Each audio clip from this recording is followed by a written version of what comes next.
Ya mbote mbote mbote lisusu bino bandeko oyangai. Eh bien, très chers compatriotes, bonjour. Ezali Wabino, Messier Wazalendo, les soldats qui ne blaguent pas, le communicateur de la République. Eh bien, très chers compatriotes, n'oubliez pas que vous êtes sur une émission dénommée Ose avec Messier Wazalendo. Eh bien, très chers compatriotes, jusque-là, nous s'abonner sur notre chaîne. Nous au commis partenaire Nabisote. Veuillez vous abonner. Cette chaîne, c'est pour vous.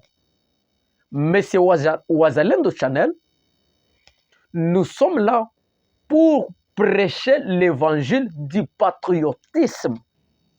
Pourquoi nous devons prêcher l'évangile de l'amour pour notre pays?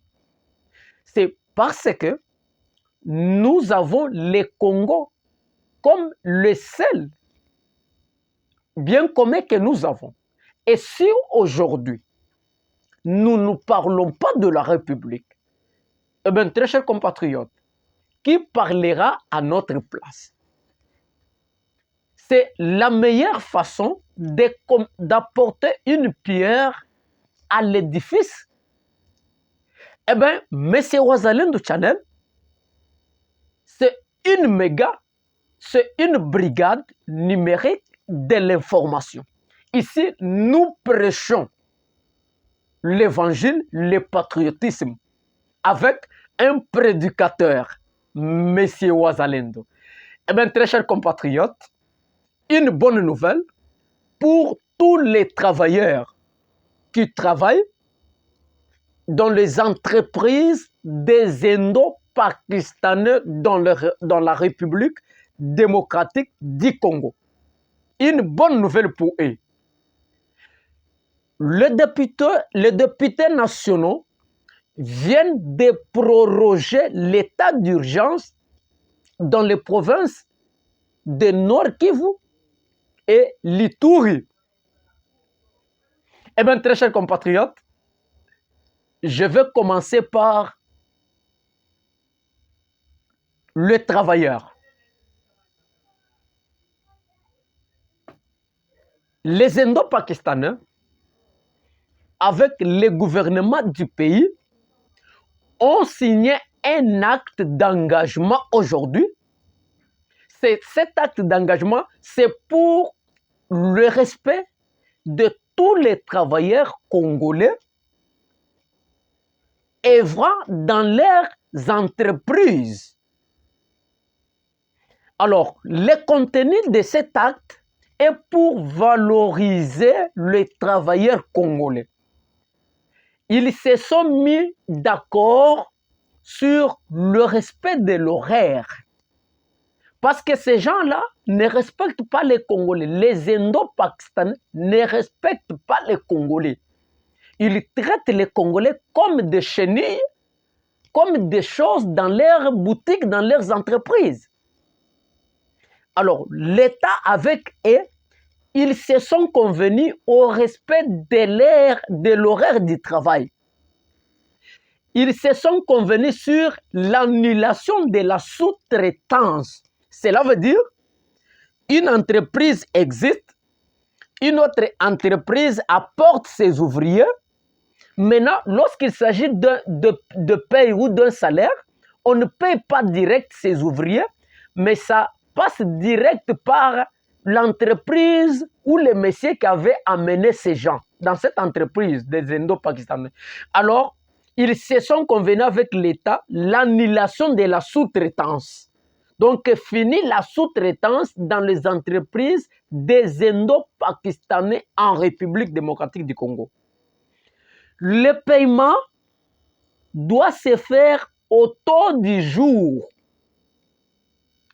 Donc, si aujourd'hui le dollar monte de 30 000, on paye les travailleurs au taux de 30 000. Si c'est des 40, on les paie au taux de 40 000. Une chose qui ne s'est jamais fait. Pas seulement ça, ils se sont convenus sur le réajustement des frais de transport pour les travailleurs journaliers. C'est une bonne chose que M. Ouazalendo a loué ça. Mais ma crainte est que, chères autorités, cet acte d'engagement, il est bon. Mais ce qui compte, c'est l'applicabilité de cet acte d'engagement. Moi, je pense qu'il faut mettre en place une commission de suivi de cet acte. Parce que les Indo-Pakistanais ne respectent pas. Qu'est-ce qui prouve qu'ils doivent respecter cet acte d'engagement? Alors, je pense que les autorités congolaises doivent, ou l'inspection générale du travail, doit mettre en place une commission de suivi de cet engagement pour savoir, pour veiller. Est-ce que réellement les Indo-Pakistanais doivent respecter les Congolais? Est-ce que réellement les Indo-Pakistanais doivent respecter l'acte d'engagement qui respecte le droit d'un travailleur congolais?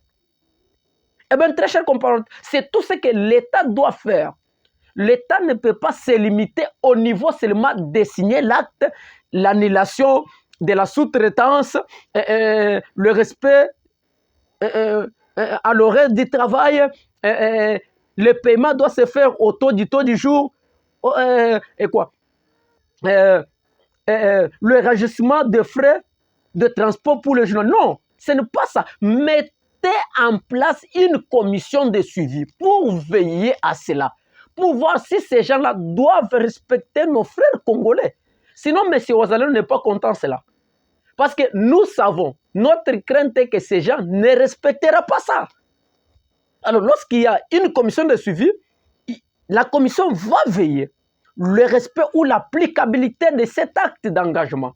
Eh bien, très chers compatriotes, les députés nationaux viennent de proroger l'état d'urgence. Depuis 3 ans, des provinces de Nord Kivu et de l'Ituri sont dans l'état d'urgence.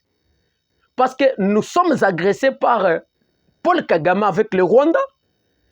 Alors, c'est comme ça qu'on avait décrété l'état d'urgence. Voici ma crainte.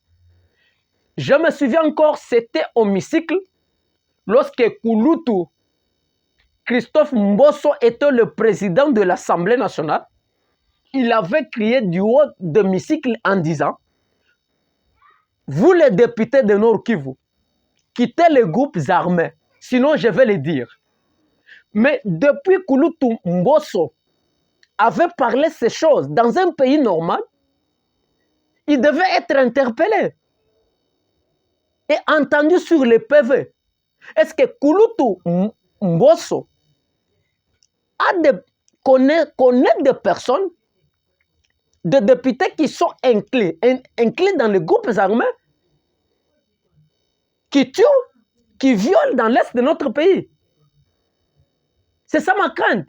Donc Christophe Mbosso allait être interpellé et entendu pourquoi il avait dit ça. Il connaît quelque chose sur la guerre, sur l'agression à l'Est. Il a dit: vous les collègues députés, quittez les groupes armés, sinon je vais le dire. Cela veut dire qu'il connaît quelque chose. L'État devrait l'interpeller. Le service de renseignement devrait l'interpeller pour l'attendre. Il connaît quelque chose par rapport à cette déclaration. Ça n'est fini pour aujourd'hui. Que Dieu vous bénisse.